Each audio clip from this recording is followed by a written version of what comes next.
Please, everyone, take a seat so we can start in time. And I also invite you to move to the front if you would like.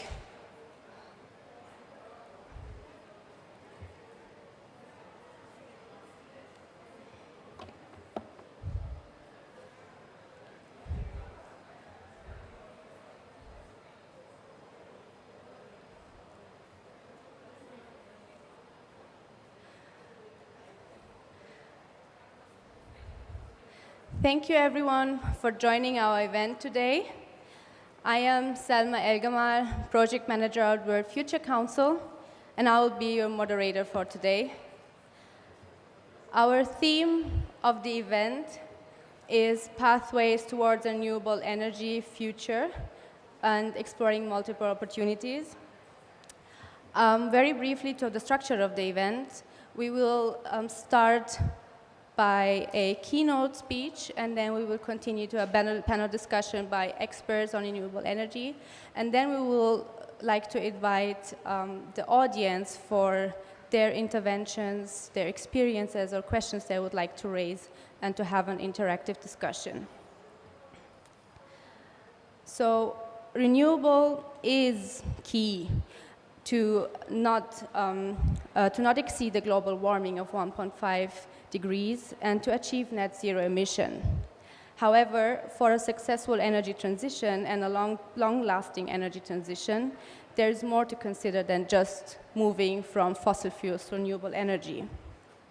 The energy transition must be sustainable, inclusive of everyone, just for everyone, and resilient for the future. In addition, all regions of this world vary in geographic, social, political, economic, and ecological circumstances and needs. Thus, we have to follow multiple approaches tailored to the needs of each region and the individual requirements of each region and community, to meet their needs and enable a just, resilient, and sustainable energy transition. This will further require a cross-sector approach and work with civil society organizations, governments, the public sector, the private sector, just to name a few. So in this regard, I'm delighted to be joined today by a panel of experts to talk about renewable energy opportunities in regions such as Nigeria, Bangladesh, and Nepal. But before we get to the panel, I'm also very delighted to introduce to you Mr. Dinesh Kumar Gimire, Secretary of the Ministry of Energy, Water, Resources, and Irrigation of Nepal, for his keynote speech. You have the floor.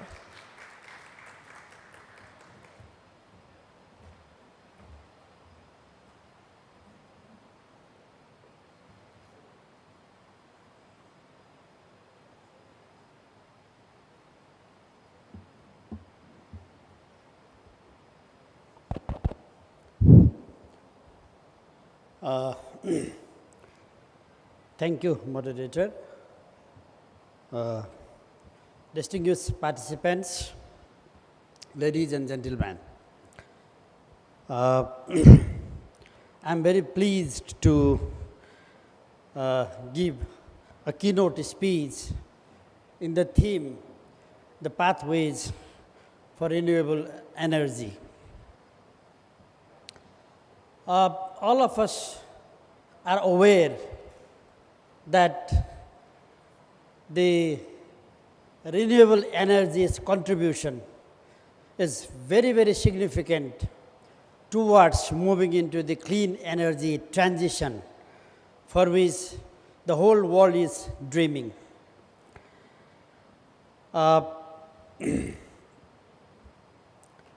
The majority of the fossil fuel source of energy need to be replaced by the clean energy source to attain our committed NDC targets and our international commitments. So every nation, every states are striving towards replacing those dirty sources of energy by the clean sources of energy like hydropower, renewable energy sources, solar, wind, and so on. So in my keynote speech, I'll be highlighting a little bit upon what Nepal stands in this and what are the pathways, what are the ways ahead for Nepal to go into the clean energy transitions by also utilizing the renewable energy sources, solar and wind, and of course, hydropower is also a source of renewable energy, which is around almost 98%. It contributes 98% of the energy sources of different sources in Nepal. So, having said this background, I'll be little bit speaking upon what approach we are following to develop and use the renewable energy in Nepal. Nepal is a hydro-dominant country. We have almost 98% of hydropower sources with us. But majority of them are run-of-the-river type of hydropower projects, whose generation actually depends upon the flow, existing flow in the river. So, there is a big supply and demand mismatch across the different seasons, the wet seasons and the dry seasons. So, to cater this supply and demand mismatch, in the wet season we have surplus generation, but little bit of lower load, and in the dry season we have less flow in the river, less generation, but we have higher demand, peak demands. So we want to address this mismatch by utilizing the solar power, whose potential is, very significant in Nepal. Around 2100 megawatt of economically feasible solar potential is existing in our country. So we want to utilize this solar energy as a complementary source to hydropower generation, hydropower source. Like when the flow in the river is low, we can't generate more power in the daytime because we have to store water in the pondage. So in the daytime, we have abundantly available solar potential. We want to generate solar power. So we use in the daytime, and we store water in the peaking pond to generate the full capacity hydropower in the peak hour. So this is the complementarity modality of using this solar potential in our country. We want to develop this grid solar projects in this modality.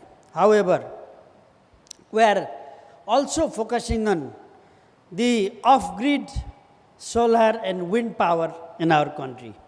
Given the country's terrain, difficult terrains, higher Himalayas and mountains, where the national grid is inaccessible, but we have plans to electrify the whole country within 2 years down the line. So we want to install solar and wind off-grid into those remote and rural areas. Till now, we have already installed something like 0.9 million solar power plants all across the country. Solar home system, they are called. They contribute to the capacity of around 45 megawatt altogether. We have done the wind mapping also, but the geology is not very much favorable to go for the wind power plants. There are some installed in hilly regions, but due to the transportation of wind blades is not supported by the hilly terrains of Nepal. We have plans to go massively for solar rather than wind. Another dimension that we want to switch on to by using solar or renewable energy is the cooking. Domestic cooking contributes a huge load in our country.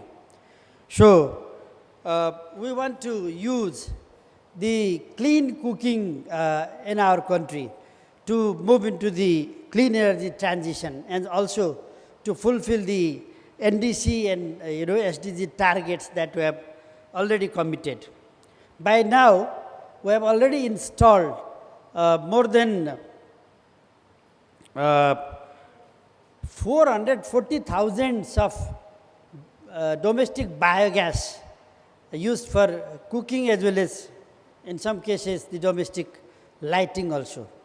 And something like 11,000 clean cooking stoves, 1100,000 clean cooking stoves we have already accomplished all across the country. Another area we have benefited from exploiting this significant amount of renewable energy is this has contributed to carbon emission reduction significantly.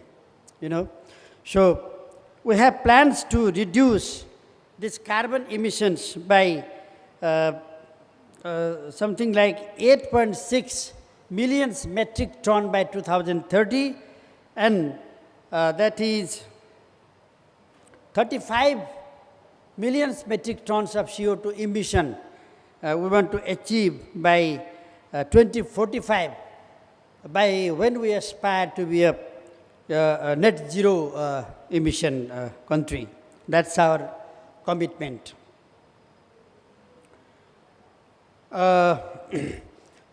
Another area we are focusing on RE is to electrify the rural electrification. The country is planning to electrify 100% population of the country by the coming 2 years. So, in the remote and hilly areas, this solar and wind powers are being developed to electrify these areas. Where other areas where grid is accessible, our grid connected power plants or extension of grid electrification is being used. So we are doing our last mile electrification plan to complete the 100% electrification in the country by coming 2 years. So RE in terms of solar and wind also helps in this regard. So it's a decentralized form of electrification in the country that we are following to leave no one's behind for availing this electrification facility, very much in line with the SDG goals and commitments. So, and we are very much committed to provide the public supports for clean energy transition. We want to be a party for that. And then also the Powering Post-Coal Alliance. That is one of the, agreements that we would like to enter in and very much eager to support in that front. The advantage we are getting from development of more and more renewable energy. By saying renewable energy, I want to emphasize that our 98% of hydropower is also a renewable source of energy, and we are operating some 8 carbon projects in our country, and we have already earned around 28 million dollar out of selling this CER reduction to different neighboring countries. So that's also where our scope lies, and we're also focusing on that. So don't want to take much time. I've presented the status of REs in our country, and then I'll be happy to come back if I get any follow-up questions later on. Thank you very much.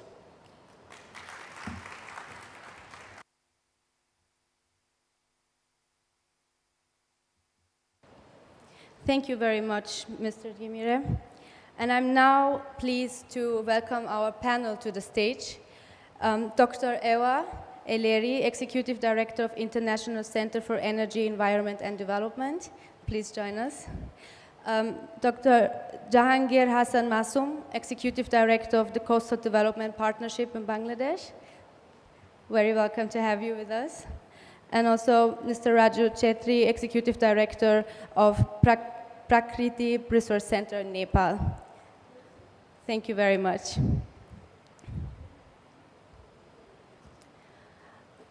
Presentation. I would now like to move on right away with our panel discussion. I would like to invite Mr. Ewah for your interventions on renewable energy and opportunities in Nigeria.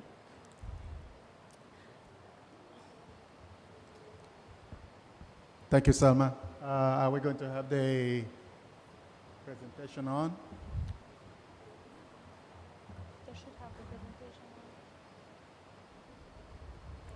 on.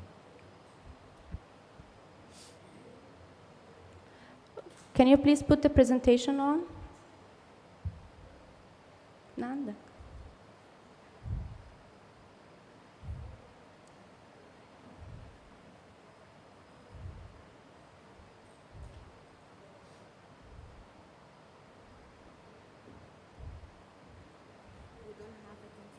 Not anymore, fellows. Okay. Now it's All right, wonderful. Thank you so much. It's my pleasure to present a collaborative work that we in the International Center for Energy, Environment and Development are doing together with colleagues from the University of de Montfort in the UK, Surrey University, Sussex University, and 4 centers in Africa, Nigeria, and Senegal, in West Africa, and Kenya, and Tanzania, where we are looking at the sustainability, inclusiveness, and governance of mini grids in Africa. And so, next please. And the presentations are the following. We'll provide an overview of the research projects that we're doing in these countries and provide early insights from the literature and the field work that we've conducted, and some of the reflections on the way forward for mini grids. But let me pause here to say that in the past 10 years or so, there's an large, significant momentum for mini grids worldwide, promoted especially by development, the international development financial institutions and a number of governments, looking at mini grids as one of an important tool in providing and expanding energy access. And then, of course, mini grids that is sustainable in terms of the use of carbon neutral energy. And this research project is actually looking at these 4 countries. First and foremost, looking at the literature and looking at the evidence on the ground in these 4 countries to see how sustainable this model of access expansion is. So we will look at the evidence for mini grids performance in these 4 countries in Africa, develop a framework to analyze the political economy of energy access, and conduct country case studies and then also use the opportunities for capacity building. So what have we done so far? We've completed literature review and produced 4 papers that are in the final stages of publication. We've conducted field work in the 4 countries and developed a database for that. And then we're in the process of analyzing the data and producing preliminary results. Next, please. So what do we find in the literature for mini-grids? Well, we find in the literature that there are, especially on the technical side of mini-grids, about 3 stages. One is the design stage, the operating stage, and then the long-term issues concerned with the technical sustainability of mini-grids. And that essentially what we find is that the success and failures of mini-grids often start with the design of those mini-grids themselves. The technological choice, the plant size, equipment quality, and so on and so forth. And of course, when mini-grids begin to run, how prepared the users are to use them, acceptance of the technology, user satisfaction, and so on. How does the operator behave? What kind of training that is available, and so on and so forth. But most of all, issues that are more long-term, what does mini-grids do when the central grids come into those localities, and so on and so forth. Next, please. So these are just some highlights of those kind of considerations that are in the literature. But, again, some of the main issues are really down to economics, the economic issues of mini-grids, And that for the 4 countries that we are currently doing our research on, that the evidence is very poor, very scarce in between on financial sustainability of mini-grids. Mini-grids that can run by its own strength, where there's strong demand and purchasing power by those local communities to be able to afford them, and where, as in most cases, subsidies are some of the issues that are always on the table in terms of that, because affordability is really very low in most of the countries. So that's a bit of superficial summary of some of what the literature, the economic literature says. On the governance side, in all 4 countries, there are tensions between, of course, state and markets, which I know you can find in most countries that, expanding access to electricity, how much are we leaving this to market forces alone, and how much do you need stronger regulations? You need the government to step in to be able to expand electricity. So issues of regulation, issues of of institutions, issues of incumbency between those institutions that were there that were providing electricity before, and the new ones that are providing mini-grids. So in most of the countries, the ability of users to pay is a big challenge. In some countries, in Senegal and Tanzania, for instance, you have strong incumbents. You have Senelec in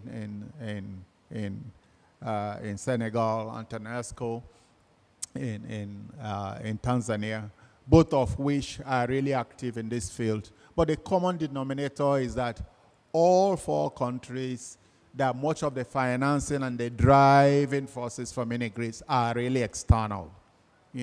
International development finance, development partners. In my own country, the $300 million that we got from the World Bank and the African Development Bank. And just the ability to have domestic sources of finance is challenged, and how much of this comes from national budgets to ensure that that these are sustainable when donor funds run out. Let's quickly just look at some of the more highlights in the specific countries. Nigeria has very good, it's been celebrated as having some very good regulatory frameworks and that capacity building for entrepreneurs who are in the mini grids are pretty strong. But then, of course, those issues of sustainability when donor funds run out, and the issues of inclusivity in terms of who really benefits from this. How does the benefit spread between men and women, for instance, and then the focus on productive use, who are really the owners of those demand loads, and how much are local communities involved in the design and participation and so on and so forth. So both issues, of inclusivity in terms of gender dimensions to it, but also how the participation of local communities in the design are quite apparent in Nigeria. Kenya is slightly a bit different. In the Kenyan model, you have companies, especially international companies, that are operating on commercial basis. Locating demand loads that are productive, that can pay for itself, and the results, yes, of course, it's too early to conclude, but the results look slightly better than we have in the 3 other countries. In Tanzania, where the national incumbent distribution, the national utility company is handling this. Again, issues of inclusiveness is also quite clear in that way. We talked a little bit about Senegal. Senegal had a little over 300 mini-grids plants, that were supported by international donors. Since that money dried away, no new plants are being built. Issues of operation and maintenance are there, how to run these plants in the absence of a solid delivery model and continued financing. So, just to summarize, what are our preliminary tentative conclusions from this area? Sustainable mini-grids in these 4 countries is really very hard to find. Mini-grids that you can say that can stand by themselves long-term with long-term sustainability. The technical, economic, and social governance dimensions might not be working in harmony, and significant pieces of the jigsaw for many grids are still missing. So we're thinking that a whole system approach is still not visible in most of the countries, but there is need for continued conversation on the tension between state and market in the delivery of energy assets using mini-grids. And in all, more research may be required on the role of mini-grids in global assets expansion. But Selma, let me stop here, and then we can come back to questions. Thank you. Thank you very much, and thank you for presenting the project that you're working on and for pointing out the necessity of affordability of mini-grids, especially in Africa, and also the issues of inclusivity in the region. And as well, I find it very interesting, the similarities and differences that we find in the region, despite the various circumstances. I would now like to move on to Masum and to hear about a locally led project in Bangladesh. Masum, the floor is yours.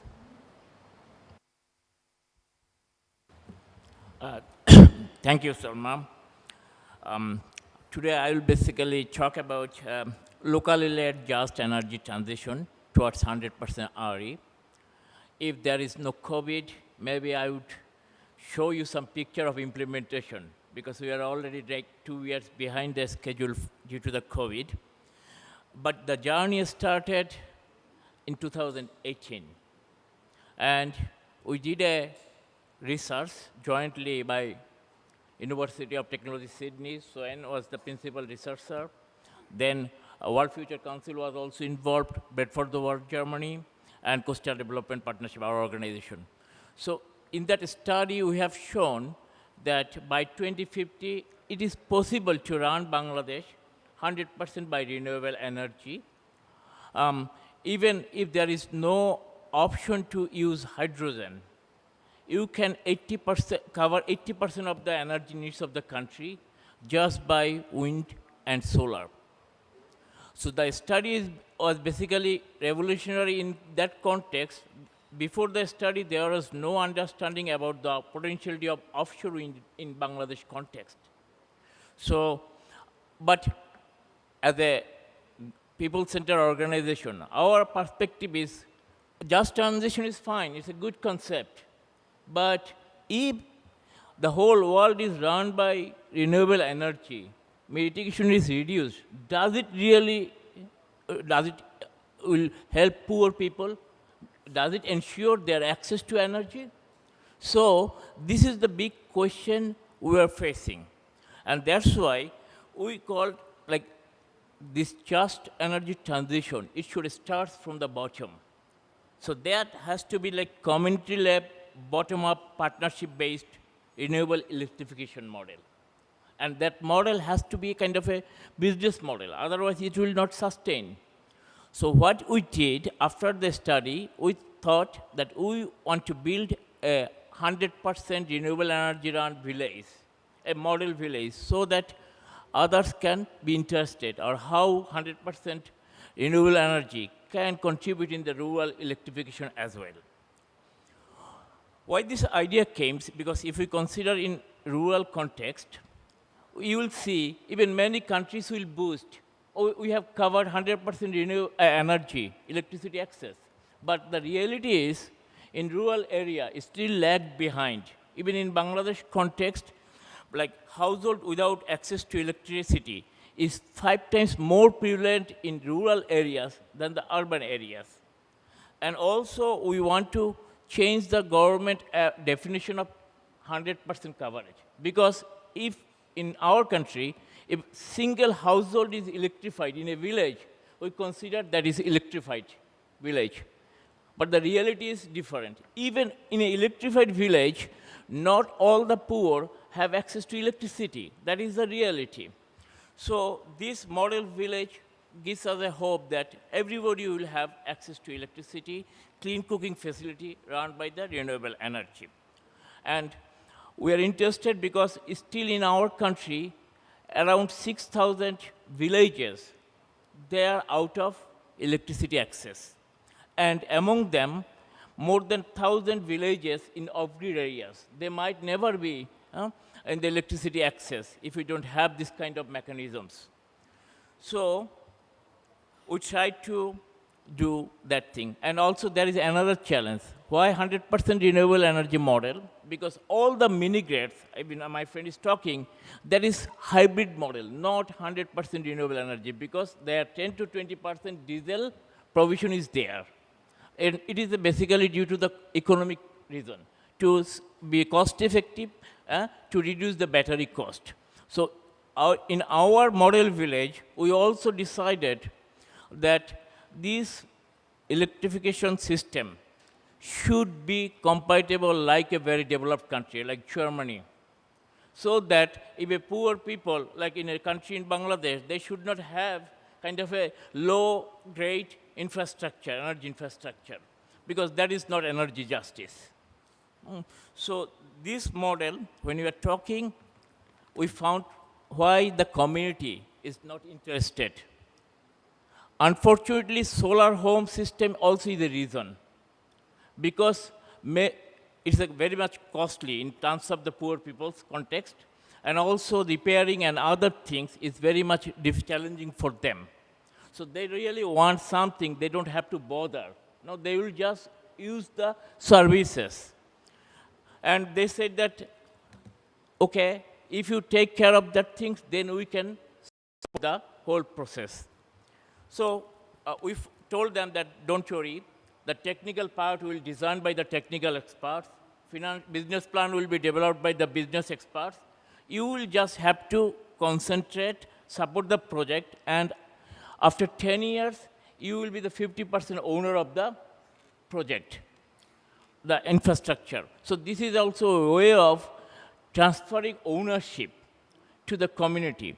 And the ownership, basically, we divided that it will be bottom-up approach. So in Bangladesh, our target is 1 union. And 1 union basically comprises 9 villages.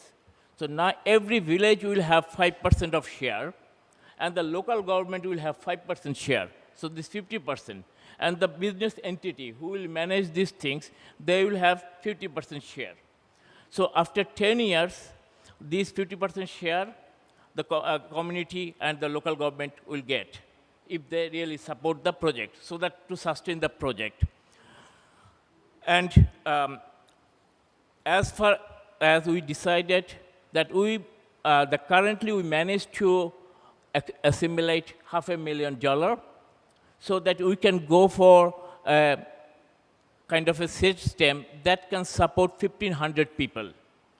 A whole village, we have decided that has this kind of population, or 300 households. And we already have, like some experts have the basic design and stages, so I will not go in detail that. And the ownership, basically, what I would highlight, will go to the women head of the household. So the community ownership, this is another way to bring women in the energy sector, because this is an area in our country, women are virtually absent in the decision making and others. So through this approach, we want to bring the women there. And also it's a long-term project, like the life cycle is 25 years. We consider that women basically take care of things for longer time. And within the 6 years, we will train the women groups so that they can take care of the operation and system maintenance gradually. And by the time, they will also have an energy cooperative that will provide electric cooking facility run by this renewable energy. And the renewable energy system that we will install there, it is not only based, it's multiple sources. Like it will be based on solar, based on wind, and solar could be also floating solar, because we have a lot of water resources around.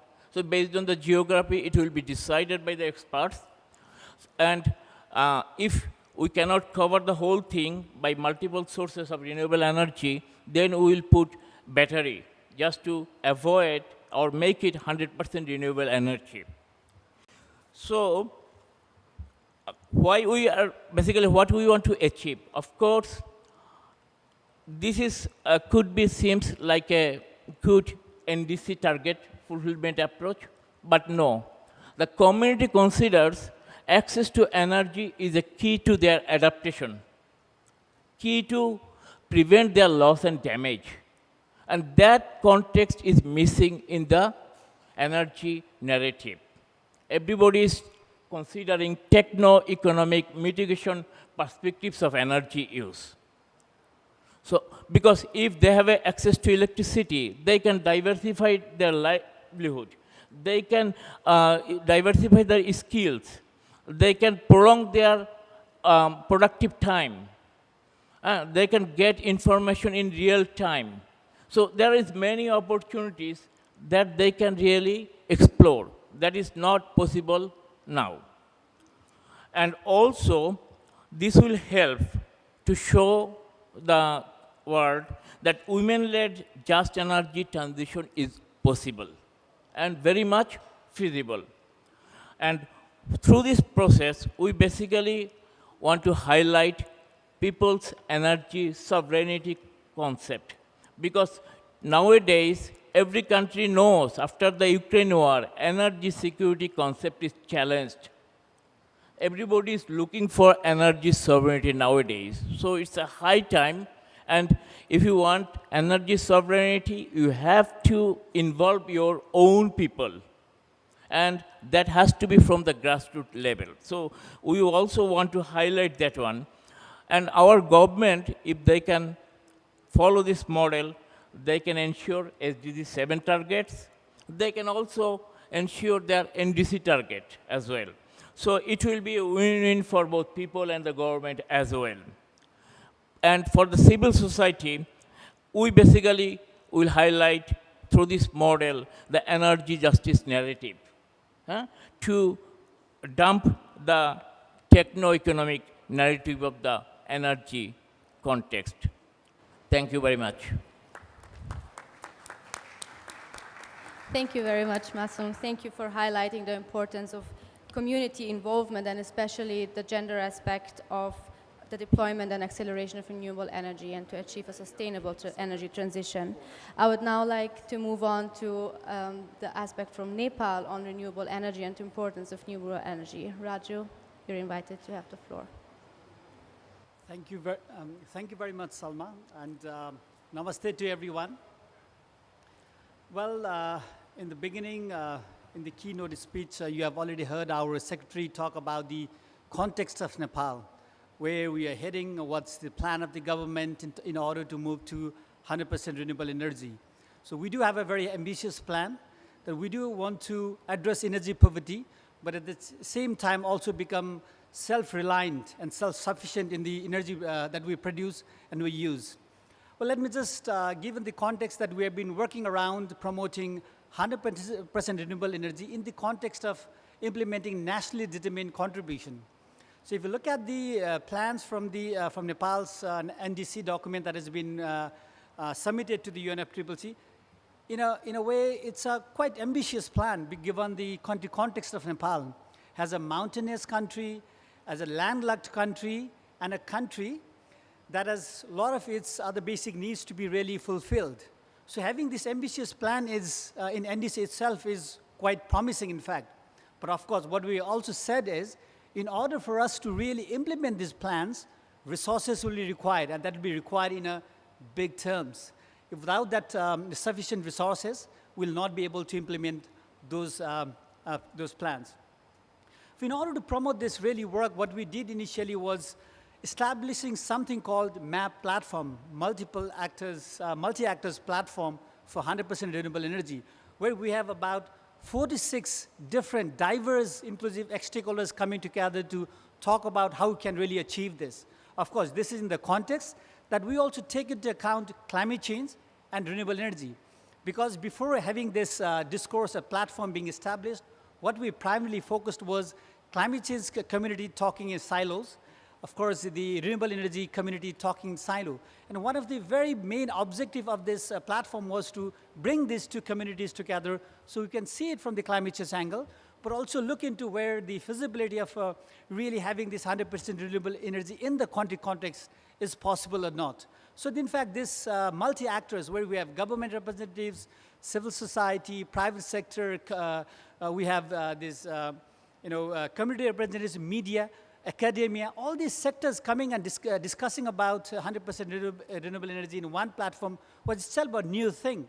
And that did lead us to a couple of things. One, capacity building of our stakeholders, all the MAP members, including beyond the MAP members. Other one is really promoting and discussing about what are the right policy structures that we require, what are the procedures in order to build that. We did have a very good opportunity of working with not just the national government, but also the provincial governments and actors there, and linking it to the local level governments. So linking this national, subnational, and local governments was very, very key for us. But of course, when we say that, we also keep in mind that we will have to implement Paris Agreement. And Nepal has, although a least developed countries are really committed saying that we will want the global temperature maintained to 1.5 degrees by the end of this century. But having said that, in its NDCs, what is also really committed is that it wants to be energy sufficient. We have a plan to produce almost about 15,000 megawatts of hydropower electricity by 2030. Also have a sale of electric vehicles should be around 90% by 2030, 20%, 25% by 2020.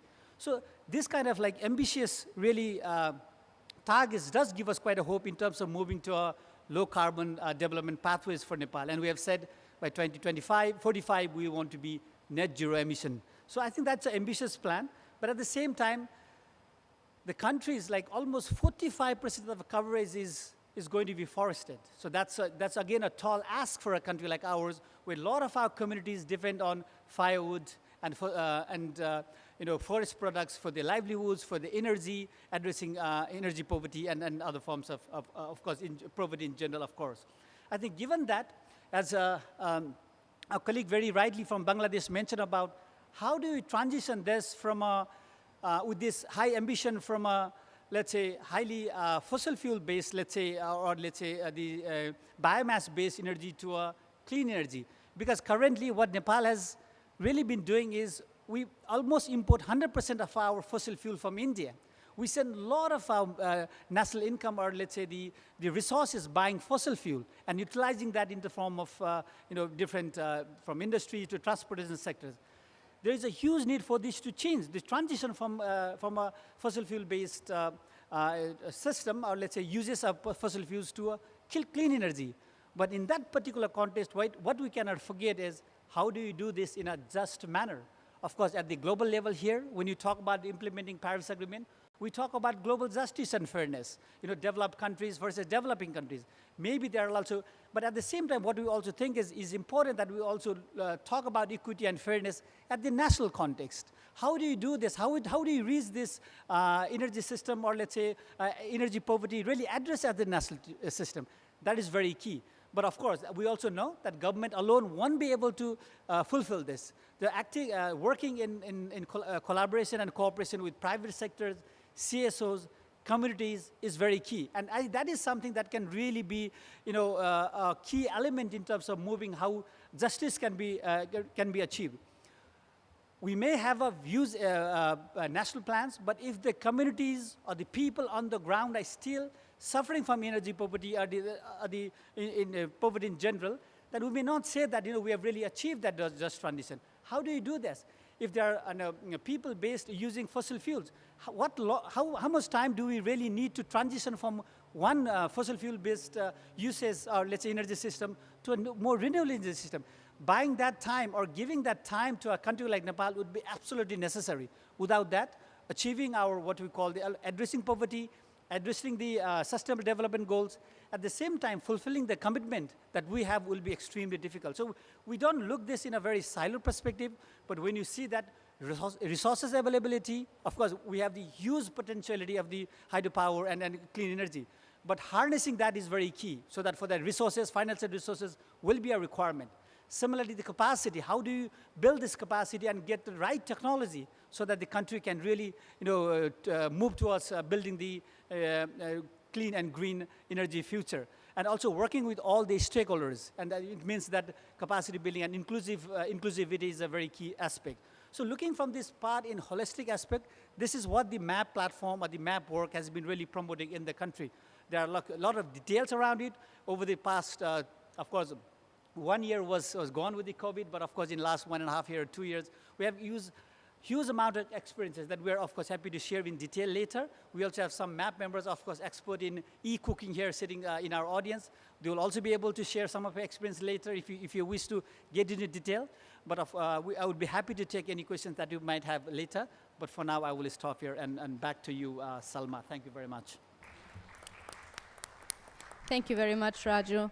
I think this is a great example of how important partnerships are across sectors and across multiple actors to achieve not only renewable energy transition, but as you said, also a just transition in all fields and aspects of life. And I'm happy to say that our panel is finally complete. And I'm also very happy to welcome Sven Teske to the panel. He is a research director at the Institute for Sustainable Futures at the University of Technology in Sydney. And he will talk about the technical aspects of 100% renewable energy scenarios and the approach towards it. Yeah, thank you. Thank you for having me, and sorry for being a bit late. I had another presentation where basically I presented pathways towards the renewable energy future for industries and investors. So we basically have two different research streams in our One Earth climate model, we call that the One Earth climate model, which is basically an energy mitigation assessment tool. And so we have two strands. One is the industry side, and one is the support for NDCs.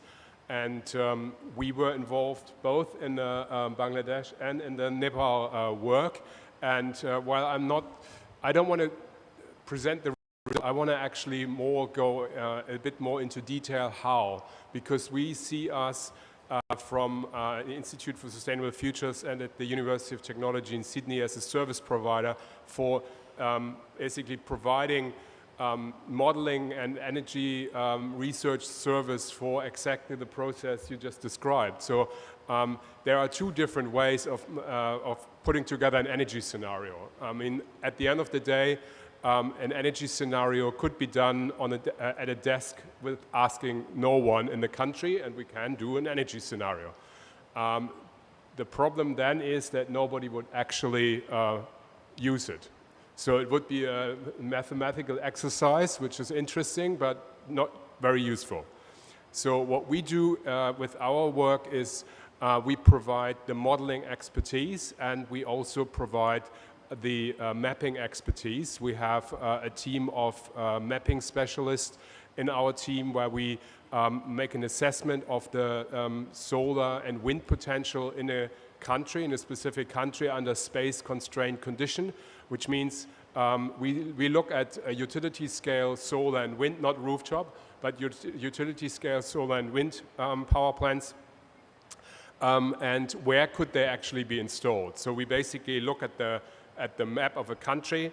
We have a resolution of 100 by 100 meters, and then we subtract, for example, all the human settlement. We subtract most of the agricultural land. We subtract nature conservation areas and so on.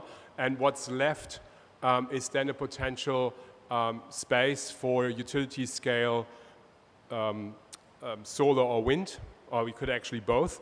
And that's one aspect. And on top of that, we look at the slope. So for example, that country, is there a slope more than 30%? And that was, for example, obviously in the case of Nepal, quite often the case. So we subtract that as well, which means we are not using sort of mountainsides as solar mounting systems, and you can't install wind there either.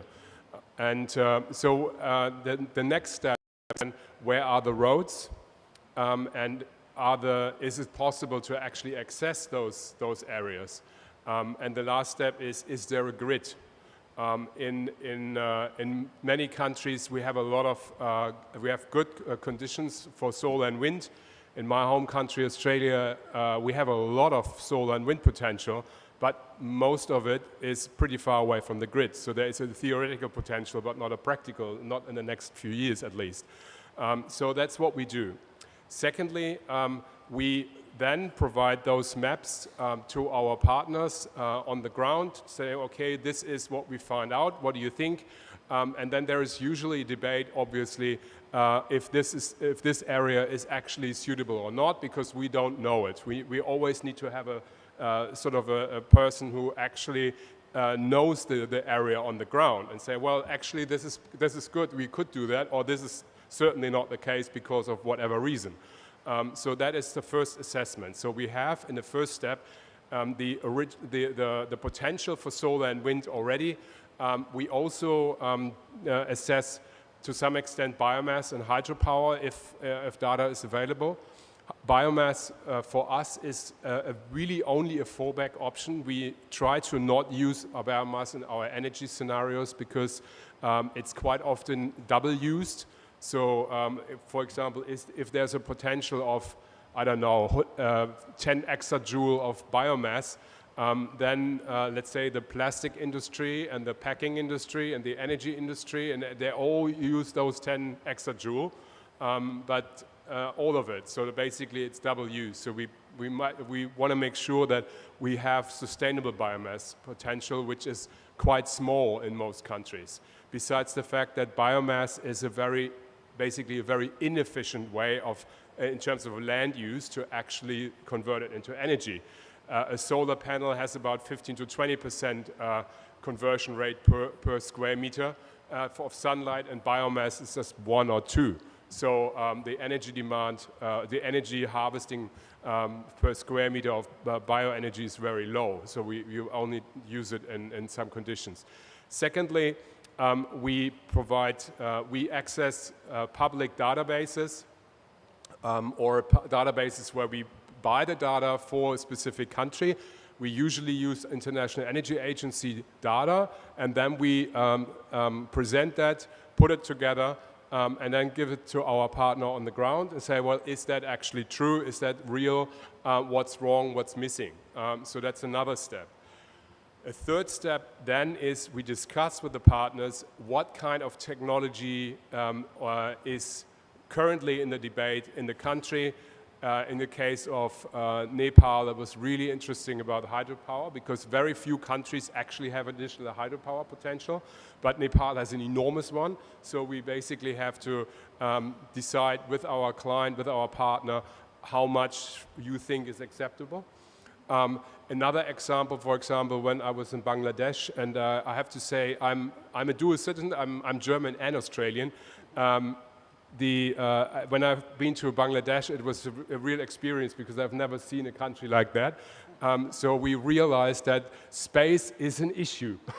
So we actually had to think differently, really, in terms of how to develop the concept. And last but not least, we also do a system analysis, which means we we put together a plan how, for example, households in the future could look like in terms of the appliances. We generate a synthetic load profile for the households, for all the households and the industry, and then simulate in 1 hour steps our solar and wind plan and other renewables, 100% renewables plan, and we wanted to know to what extent we actually have to expand the grid, how much storage do we actually need, and how can we, what is actually required in order to make the whole system work, or is it microgrids? Are microgrids a better solution? Again, in Nepal, there are quite a few villages which are quite remote, and it doesn't really make sense to connect them to the grid, to the national grid. It simply doesn't make sense. So a microgrid is a good solution, and it's not, and I would like to stress that, a microgrid or mini grid or whatever you want to call that, sort of isolated grid, is not just something for developing countries. Australia, the whole northwestern part of Australia has only microgrids. There is no national grid because so 500 kilometers north of Perth in Western Australia, the grid ends, and the next 2,500 kilometers to Darwin, there's nothing. There's no grid. All those communities actually have a microgrid, and that makes perfect sense. And there are communities with heavy industry. So it is not just a solution for a little bit, for a solar panel here and there. It could be actually provide real power. So basically that's what we do. We provide the technical assistance. We provide the technical expertise and modeling expertise. But we are basically open to suggestions. So we basically say, what do you want? And then try to model that. And I hope you had the impression that we actually did this, because it doesn't make sense that we just give something, model something for a country and say, well, that's it. And there is no pickup and no acceptance, and therefore the work is useless. So I think to speak with people on the ground, to speak with the stakeholders, have workshop, it's a vital plan, because then we have buy-in, local buy-in and acceptance, which means implementation is more likely as a top-down plan. Thank you very much, Sven, and thank you. Thank you for providing us with like an insight on the process of the development of technical scenarios. I think it's an essential part to identify the renewable energy potential in each country and to move forward towards the implementation of renewable energy and the energy transition. I would now like to move to our panel discussion, to open the discussion and to invite you to provide us with your insights, with your experience from your country, from your organization, or if you have any questions, also please feel free to raise them. So I would give the floor to the audience for any kind of intervention that you would like, and please just present yourself briefly and feel free to continue with your intervention.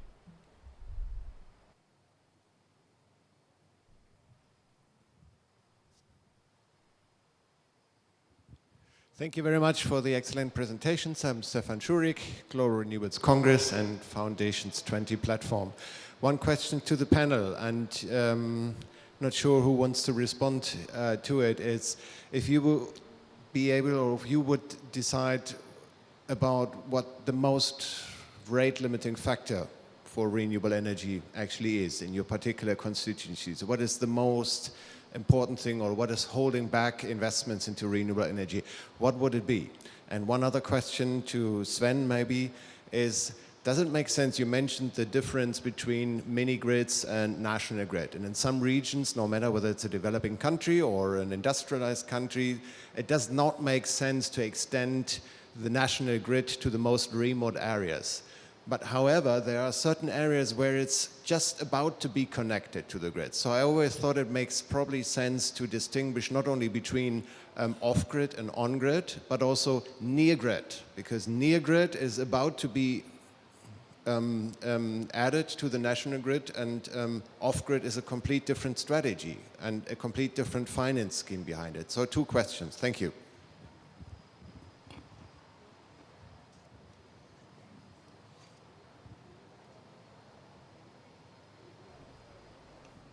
We have one question here. I will just gather maybe 2 or 3 questions and then we will start responding. Thank you so much. My name is Koila Bonaheng. I'm with PowerShift Africa. We're based in Kenya, and I'm from the Kingdom of Lesotho. And as you're describing these countries, Nepal, Bangladesh, I resonate so much with my own around the terrain, very impossible to, very mountainous, very impossible to access, the role of women as well as energy leaders in these communities. So what I'd basically like to sort of ask all the panelists is, with any technological disruption, there's always already existing systems on the ground. So I'd really like to know, with this technological disruption, the transformation required to help these communities uptake the renewable energy. I'd like to know, what is the role of indigenous knowledge in getting that work done? We're talking about communities that have been depending on biomass for the longest time. You think about decades. How do you get them to buy into renewable energy when biomass is all they've known? Thank you. Thank you very much. I saw in the very back. Oh, sorry. Thank you so much. My name is Yona Trinayo from WWF Uganda, country office. I have just like 2 questions, but which are almost related. My question goes to Dr. Ewah. Yes. Thanks for the presentation, first of all. This regards to the mini grids, the affordability, and also the sustainability aspect which you mentioned. I want to know what kind of recommendations possibly you can give to these countries who have already integrated the mini grids within the renewable energy transition program. And again, the mini grids you are talking about, do you mean solar mainly, or they are mini grids considering all renewable potential renewable resources? Thank you so much. Thank you very much. I will take one last question in the very back, and then we can start answering.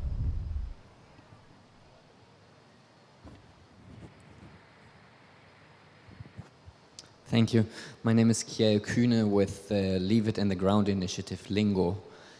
A lot of the discussion often circles around what could be done or should be done. And at Lingo, we have asked ourselves what's already being done. And because we come from the climate angle, we think that renewables are an important part of the solution, but actually for the climate crisis, the important question is how quickly do we shut down fossil fuels? So we will be launching this week a new framework called fossil-free zones.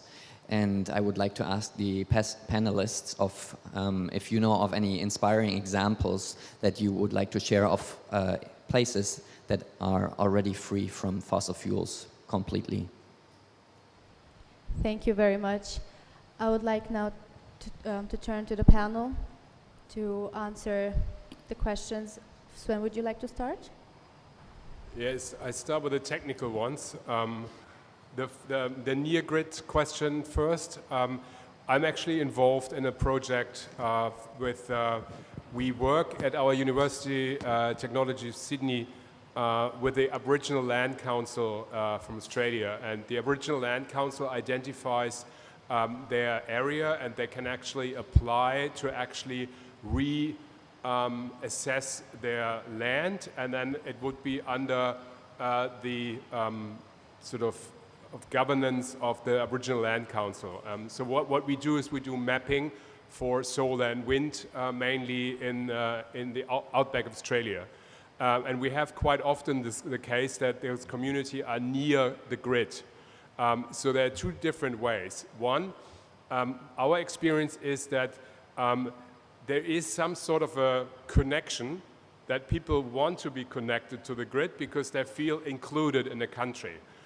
We actually have in Australia quite a few examples where we have an 800-kilometer line and there's literally nothing in between, and then there's a community, and that actually really doesn't make sense to have that line maintained.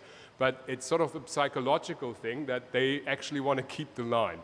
So the answer is, if there is good potential, I would say an upgrade of the grid would be wise in order to export renewable electricity to the cities in order to get revenue to actually earn money with it. So that would be an option. A second option, we have done that for Bihar. I was involved in the Bihar project about 10, 15 years ago in India, where we developed a technical possibility to have mini-grids, which are then step by step connected with each other. And basically, it's sort of a bottom-up electrification scheme where you expand the grid, the national grid bottom-up. That's another possibility. So I think there is no yes or no, it depends on, but if it's very close and if there's a good potential, it makes a lot of sense to actually connect the communities and then provide the ability to actually export electricity. Well, very briefly, on the first question that you're asking, what is holding the investment? Well, I think this is pretty clear that as long as we continue to subsidize fossil fuel investment and the fossil fuel companies are really gaining or making money out of fossil fuel, it's going to be tough. I think there needs to be a very fundamental switch that moving fossil fuel subsidy but investing on renewables, the research for technology, promotion, and also expanding of this technology. Unless that is really not done, then we might do it one day because the current context will force us to go down that line, but the process might be slow. So if we want to really quicken that process, that is very key. And I think this also relates to the person who asked about if there's fossil fuel free. Well, in Nepal, we could give you an example of the communities where they're really isolated, they may not be using so much. But of course, it's not the case. But the fundamental fact is that there is a realization that we need to stop using fossil fuel and more be reliant. Given the Nepal's country context, as I said, it's a landlocked country.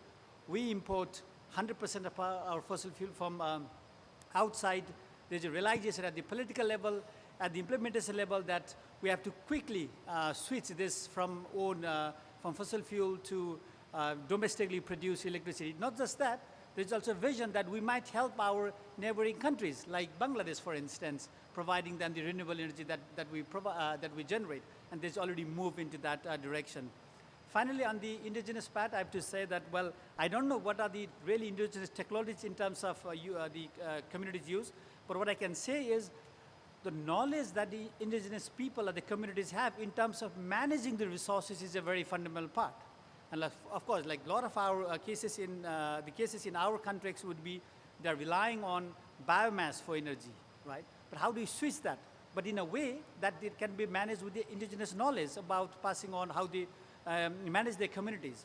For instance, it's been talked about using mini-grids. If there was a mini-grid just for a specific location where the indigenous people are there, then what are their way of managing resources if a mini-grid was to be established in that particular context? I think learning from them, involving them, and making them as a part of the process in terms of finding solutions, that is where the key really holds to. That's what I can at least say from my experience. Thank you. Okay, I'm basically giving answer to most of the questions from our own experience. So first one, because we have asked these communities, what is basically holding them? Now, why they are not going for renewable? And we found basically the key policy narrative is like renewable energy is kind of an ad hoc system, not a mainstream system. So that even business or private sector is even not interested, because they don't see the long-term possibility of return of their investments.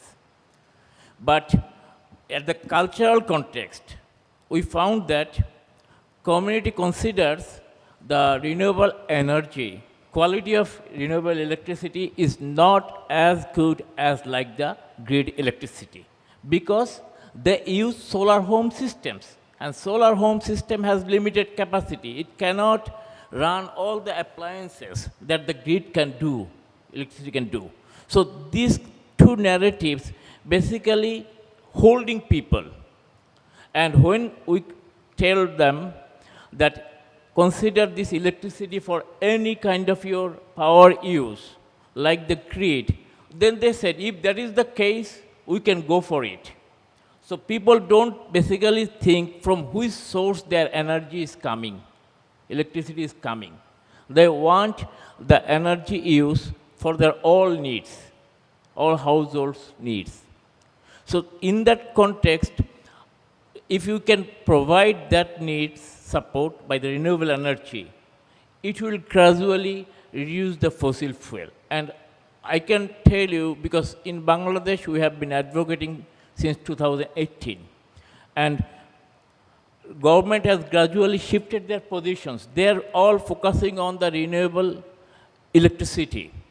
So, because in our context, we have shown that even the way they're thinking international trade to ensure energy security after the Ukraine war, that context is also hammered.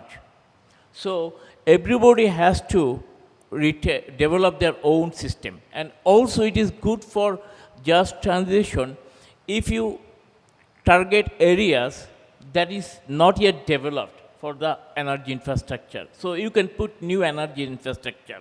Because for a transition from fossil fuel to things, and naturally a country like Bangladesh, it will take at least 30 years. So within that 30 years, you can go for the areas where you can have the renewable energy infrastructure. That kind of infrastructure, it is the rural area is the most suitable. Regarding the indigenous knowledge, we have found, because especially when we talk with the off-grid community, like the islands, and there is a risk, because whatever the infrastructure, like solar panels and others, it could be damaged by the cyclone. It could be damaged by the very high tide. So community, they basically knows that which area is safer and which elevation you can use, because sometimes from outside you can have a terrain, digital terrain mapping and many scientific things, but that might not accurately work.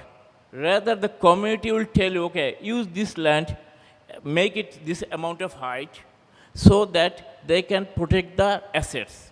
And that's why we are calling, if you transfer the ownership to the community, if they consider that is their asset, then they will really protect that.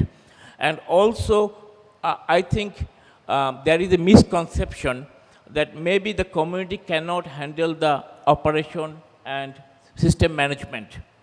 But if you train them, then they can do, like the clean cooking technology, electrical cooking. Many women, even in the urban areas, were not really accustomed to do that.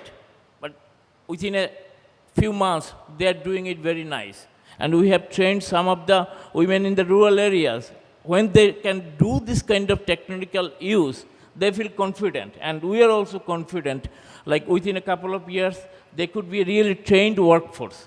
In country like Bangladesh, there is like 50% women is still not in the workforce. If we can really make them in the workforce in the renewable energy sector, so this is the renewable industrial development. So that could also transform this fourth industrial revolution as well. I think if you consider the fourth industrial revolution, then you have to also consider this just energy transition simultaneously. Thank you. There was one specific question about the research that we're doing in Tanzania, Kenya, Nigeria, and Senegal about this technology and the sources of energy that the mini-grids have. We are maintaining a technology-neutral, source-neutral research just to have an overview of what is on the ground. But the fact remains that most of those mini-grids in these 4 countries are all renewable energy mini-grids. Most of them, mostly using solar. So that is the way it is. But I want to return to a common theme here about the barriers, the challenges to expanding investments and growth in renewable energy assets, because I think it affects all of us, especially for developing countries. My view is that a lot of the focus on renewables focused on technical issues. They also focused on economic issues and financial viabilities of the scheme. And one thing that I think is generally lacking in the conversation on the growth of renewable is the political dimension. Energy access is politics. You know, it's not only about the market. You know, it's not about the choice of technologies. In fact, it's also not about carbon neutral or lower carbon kind of energy. It's a political matter. Let's take a step back, all of us. I can almost say for certain, all of us around here in this room, when you move to a new house or move to a new flat, what do you get? You go to a house where electricity is already connected to. So nobody is going to ask you to pay the cost of connecting electricity to you for most of us. So we pay electricity bills per month or per use. That is normal all over the world. I spent half of my life living in Norway, where practically everybody has electricity.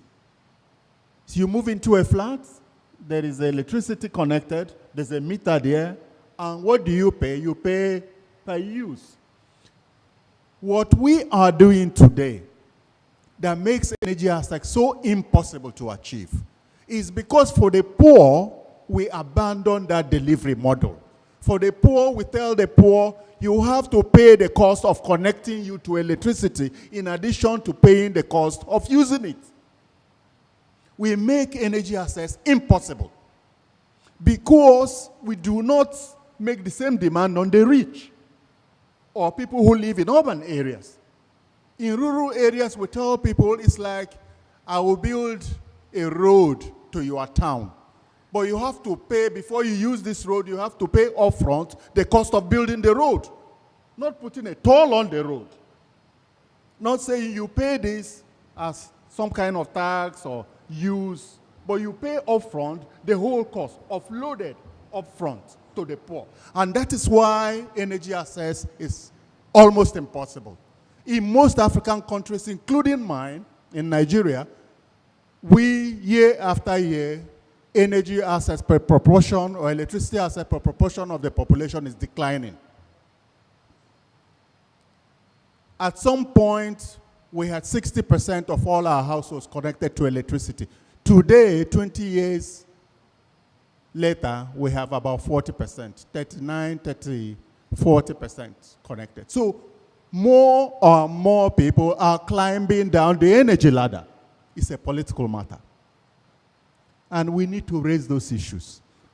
As long as we keep making decentralized energy, mini-grids, renewable issues about state and market and technologies and so on, we don't focus on those real issues.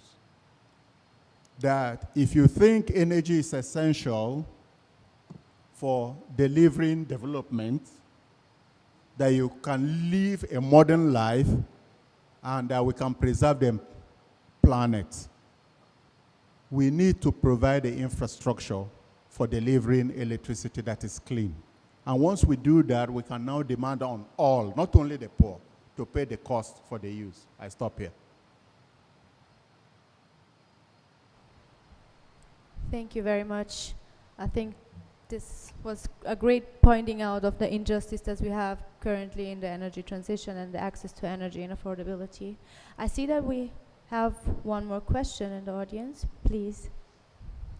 Thank you. Thank you especially also for the point on the politics. It segues quite well actually into what I was thinking of as you were all speaking and presenting, talking about finance. It often rolled back to finance as well. It's not a sustainable model often. I have a background in philanthropic funding, capital that comes from philanthropists willing to experience a first loss.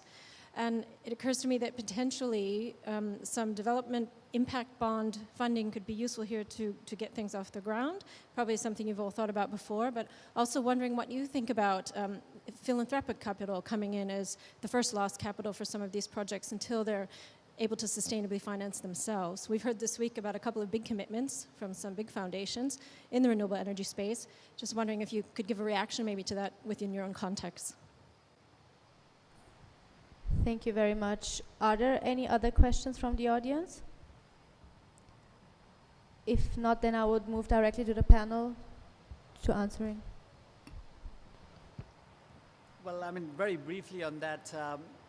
Well, what we have learned from the work that we have done back home in the multi-actors platform is that, well, this is just by government doing or any international support doing is not sufficient. We need to have multiple actors supporting if we want to really address energy poverty in a country like Nepal.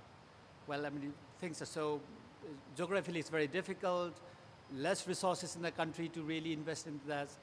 And when the philanthropic organizations really expand that, the support base, what's going to happen is rather than very concentrating on in the cities or let's say the capitals or urban areas, what we have seen in general is they even go out to isolated rural areas where the support has been very key.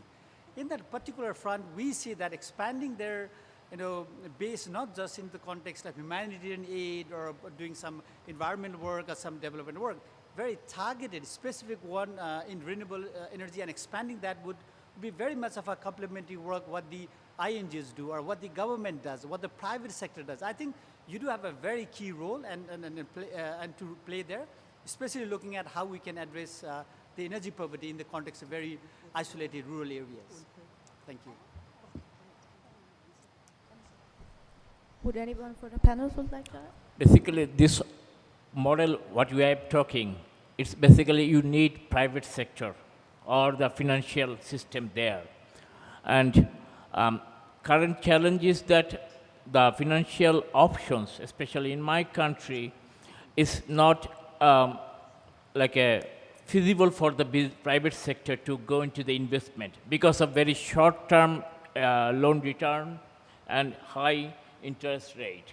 So if government really wants to focus on expansion of that renewable energy, then what my friend said, that's costing, that has to be borne by even the governments, maybe also reduce the taxes and provide a longer time, because renewable energy projects is 25 years life cycle. So why not investment should be also like 25 years No, the loans you will get, you should also, repayment should be longer time. And that repayment is basically a key obstacle for the private sector.